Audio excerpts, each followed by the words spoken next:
Hello and welcome all to Tales from the Time Traveler's Tavern. I will be your guide and navigator, Mr.E, taking you on this informative journey. Informative of what? We still don't know. But that's why I have had the good fortune to bring along with me the colorful commentary of our internet guru, my good friend Toast. Butter is optional. There you go. And to the other side, we have Private Snafu. Good day, Mr.E. Good day, Toast. Alright, now we're going to go down a traveling line of science fiction or science fiction and all that kind of good stuff.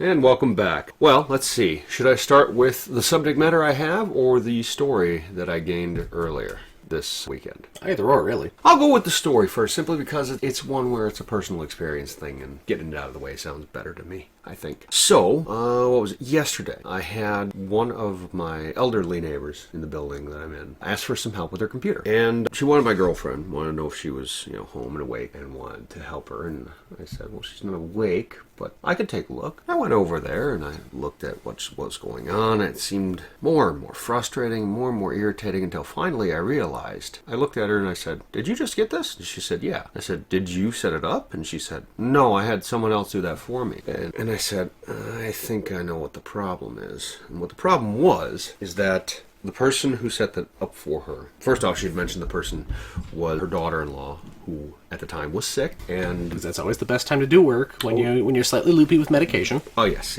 At the same time, it made me realize that she had just kind of rushed through the process of setting it up, and so it had some kind of packet Microsoft update had come in with something else. Some other company had partnered with Microsoft to give people this free program. It was like PC Mechanic or something like that. Those. Yeah, you know what I'm talking about. Yeah. The ones where, while you're installing another program, you have to uncheck installing the program, and most people just keep clicking. Yeah, well, the problem is that this, along with another program from the same company, were actively screwed up and were actively screwing up her computer. She had already taken back one because of the same issue. And so I said, I think I know what your problem is. Let me look at something once. When I went through her settings and I found the restore, basically the factory setting. I said, you don't got any personal files on this computer, right? And she said, no, I've only had it a couple of days. It's flat out not working. And I said, okay, let me help you. I'll get it set up. I'll get it set to reset completely for you, and then we'll go from there. And she said, okay, options here for a reset. It's giving me a reset so that,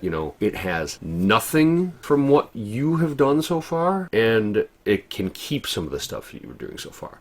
The latter option is faster. She said, okay, well, let's do that. And I said, okay, sounds great. And she said, because I'll keep the computer if it works. And I said, all right, well, we'll get you set up. I went and I, set it to do that, and I went and got some lunch and yada yada. And before you know it, it's all set to start up and be like, hi, I'm your new computer. Let's work together.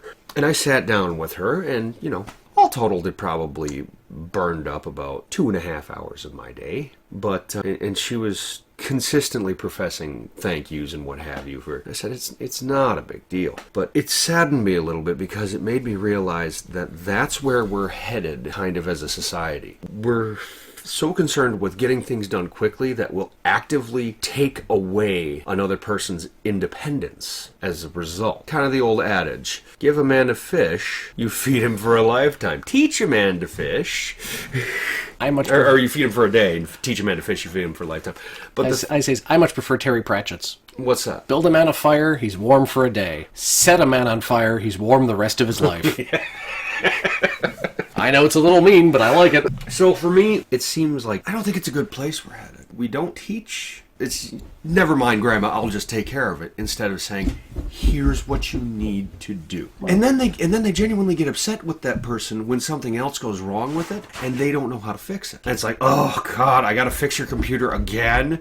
It's, well, you never taught them how to set it up in the first place. Well, some of that is people. Because there are some people who will teach people how to do it, and there are some people who will just say, well, it's just quicker if I just do it for you. And sometimes it's easier just to pay someone to do it for you than it is to learn to do it yourself. Because, I mean, a lot lot of stuff with computers. I've told people I poke at it like a monkey. I just keep poking at stuff until it works or it breaks. One or the other. I mean, if it's my own stuff, I've poked with stuff until I have literally caused an entire crash, and I've gone, whoops! Well, good thing I have a backup. Yeah, that sort of thing. Right. If it's someone else's, I make a backup, and then I poke at it, and if it breaks, I go, whoops! Really glad I made a backup.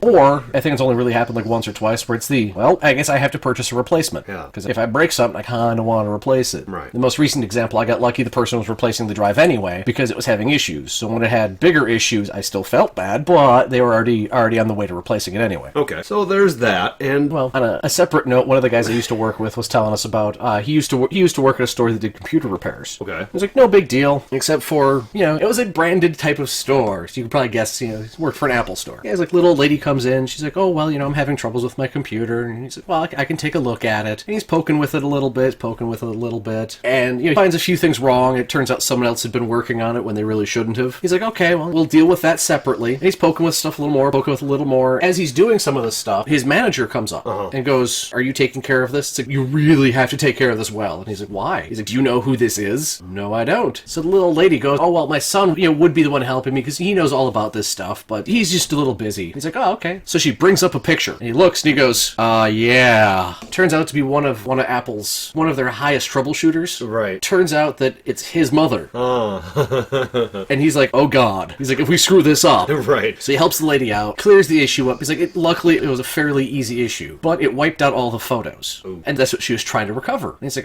hopefully it's nothing too terrible. She's like, oh, well, it's only from when my son got an award. And he's just like, did you shoot them yourself? Well, yeah. And he's like, if you go to Google, you can just type his name in an award, and I bet you can find better photos than you could take because there are professionals taking photos. Right. And he's like, they take really good photos because that's why they're professional. She's like, well, I'll just do that then. So afterwards, gets everything all straightened out, calls the guy up because through manager, etc. Right. Calls the guy up, and the guy's like, yeah, he's like, thanks for helping my mom out. He's like, I really should have been backing stuff up for her. Do you know how that is? He's like, I'm in security, so I didn't help my mother with her security. He's like, I dropped the ball on that one. That's on me. Yeah. He's like, luckily, nice guy. He's like, didn't come of anything, but it's the same kind of thing where you can teach someone how to do something. Well, right. Or you can just do it for them, and sometimes it's faster to just do it. Right. And sometimes it's better to teach them how to do it, because that way they can do it the next time it occurs. Exactly. And that's the thing is, this woman was continually apologizing and saying, oh, I'm just so stupid with this stuff. And I said, well, you don't have to be. I'm by no means a computer genius. Yes, I know how to use a computer. Yes, I know how to brute force it into going back into fetal position, more or less. But beyond that, I'm kind of, computer stupid too. The thing is that I can teach you what little I know and have it help you. And I'd rather have that happen than to have you have to come down the hall every single time you have a problem. So years ago, I don't know if I told the story, but that's not important. But years ago, I was working at the university. I was in the library. I say, so funny enough, being in the library at the time that I'm there, I'm also in charge of the computer labs, which I still find really weird that they have the guy working in the library having to watch the computers. I'm not that great. So, student comes up and... You were basically trying to make sure the Skynet uprising doesn't happen there. Well, the problem is like I said, this is early 2000s-ish. Student's like, well, I'm having an issue. So I'm like, well, I can poke with it. So I go over and I poke with it, and it's making funny noises, it's doing stupid things. So I poke with it a bit, and I can't get it to go anywhere. So I'm like, well, give me a minute here. I'm going to go talk to our IT department. So I walk in. Our IT department is made up of two guys named Mark, which made it so much fun, because then I'm just going to go talk to the Marks. Also funny, unrelated but still funny, is in the library, I had two supervisors, both of which were named Mark. So when someone said, hey, can I go talk to Mark? I immediately had to look them in the eye and go, which one? Because there were four of them. So I go talk to Mark, and I outline the problem. I'm like, here's the problem we're having, here's what's going on. He's like, okay. He's like, go back, do these couple of keystrokes, you'll be fine. Okay. So I go back to the computer, I sit down, I try a couple of keystrokes, and it works. I'm like, okay. I'm like, he's IT, he knows strange things. Maybe he went and he accessed it remotely and fixed the issue. A couple days later, I'm working, student has a problem. Different computer, different student. I go to the computer, I sit down, it's the same problem. So I'm plugging away at it, trying everything I know, nothing. Well, I'm gonna give it a shot. So I try the couple of keystrokes, nothing. I'm like, okay, well, I'm gonna go talk to Mark again. So I go and I talk to Mark, I'm like, hey Mark, we're having this issue. And he's like, well, did you try a keystroke thing? I'm like, yeah, I tried that, I've tried this, I've tried this. He's like, okay, go back, sit down, try it again. If it doesn't work, point to the computer and say, don't make me get mark, and then try it again. I'm like, okay. He's like, just do it. I know it sounds weird. Whatever. So I go back to the lab, sit down, I try a bunch of stuff again, nothing. I look at the student, I go, this seems weird, but it's a very technical procedure. I make sure that I look absurdly serious, because that way they're not taking me seriously. So I look at the computer, point, and I go, don't make me get mark. And I try the couple of keystrokes, and everything works. I'm thinking, fine, again, because I told him he just, came in remotely and fixed everything. A couple days later, same problem. I go, okay, different computer, different student, same issue. Sit down, try a bunch of keystrokes, try this, try that, nothing. So I'm like, okay, look at this student, I go, it's gonna seem weird, but I look at the computer and go, don't make me get mark in here. Try the keystrokes, everything works perfectly. I'm like, what the hell? Because I had just tried the keystrokes, and it didn't work. I said, don't make me get mark, and now everything works. So after I finished up with everything with the student, I went to IT, and I'm like, hey, Mark, I was having problems with one of the computers, and I helped the student out. And he's like, oh, well, you try the keystrokes? I'm like, yeah, and it didn't work. He's like, did you threaten it with me? I go, yeah, and it worked. He goes, I know, they're afraid of me. I'm like, uh-huh. He's like, I know it sounds weird, but trust me, it works. I'm like, okay. So, a number of years later, it's like 3-4 years later, I'm working in a factory where one of the automated welders isn't working right. I pass by the supervisor who's trying to fix it, and he's poking with it. He just can't get it working. So I walk up, I'm like, so, what's the issue? He's like, well, I can't get it to advance, I can't get to do this or this or this. I'm like, can I try something? And he's like, sure. He's like, just don't actually touch anything. I'm like, okay. I'm like, they don't need to. I look around, so I wanted to make sure that the rest of maintenance wasn't there. So I stand right in front of the machine, and I look around, I go, don't make me get Camille in here, because he's the head of maintenance, and he liked to throw things.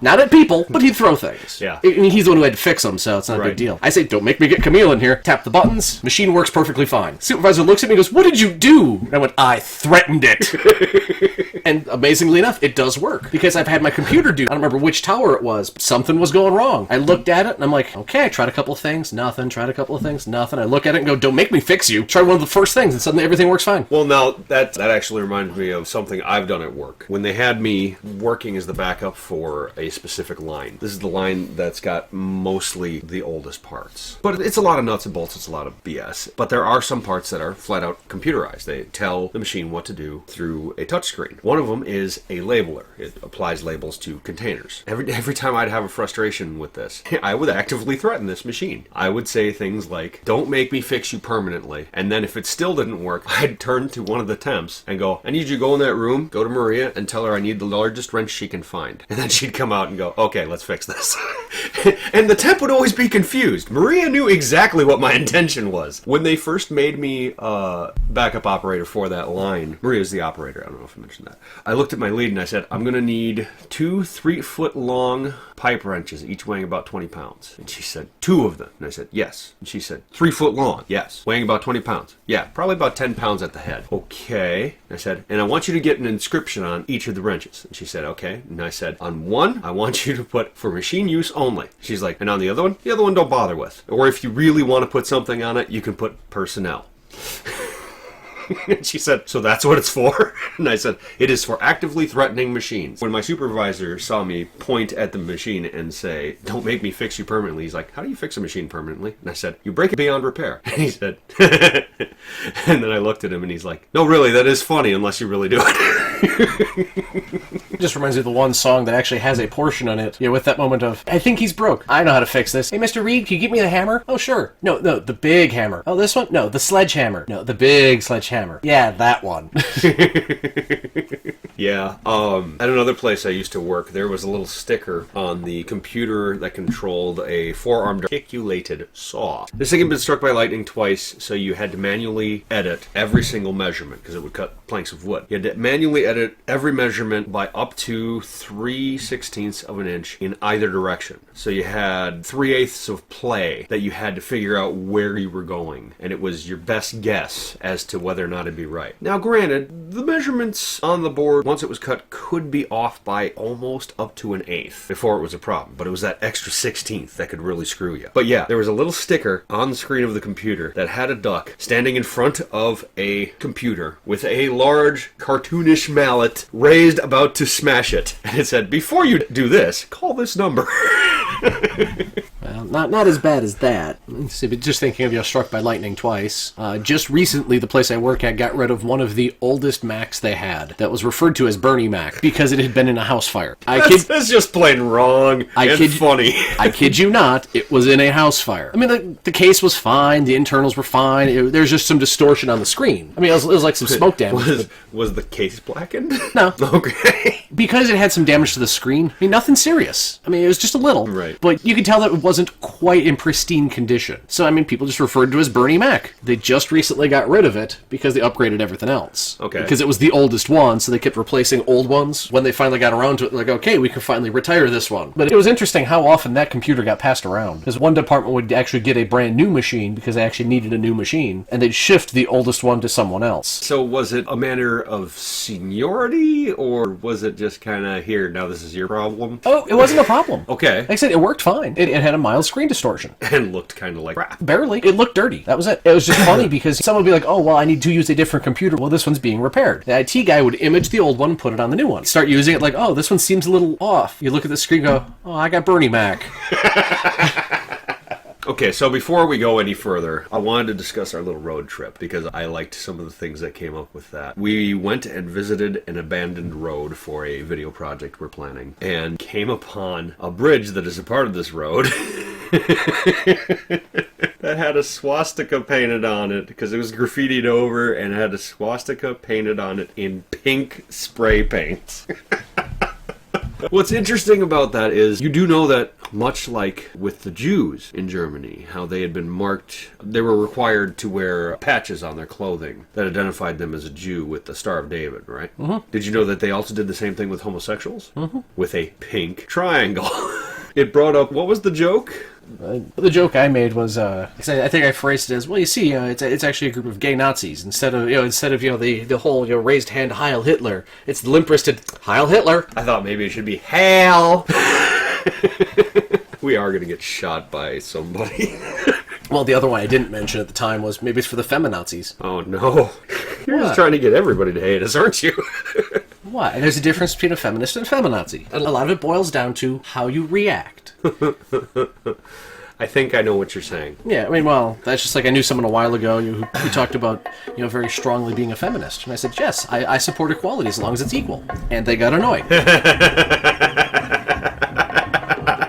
Because it seems to me that some of people who purport to be feminists, it's not that they want equal treatment, it's that they want to shift immediately to a matriarchal society. Yeah. All right, well, on that note of fact, validation, and verification, any other shuns we should add to that? Parting words, Snafu? I don't know. It's above my pay grade. Okay, and Toast? I can't believe it's not butter. All right, then. Once again, this has been your navigator and guide, Mr. E. Thank you for joining Tales from the Time Traveler's Tavern. So that's it.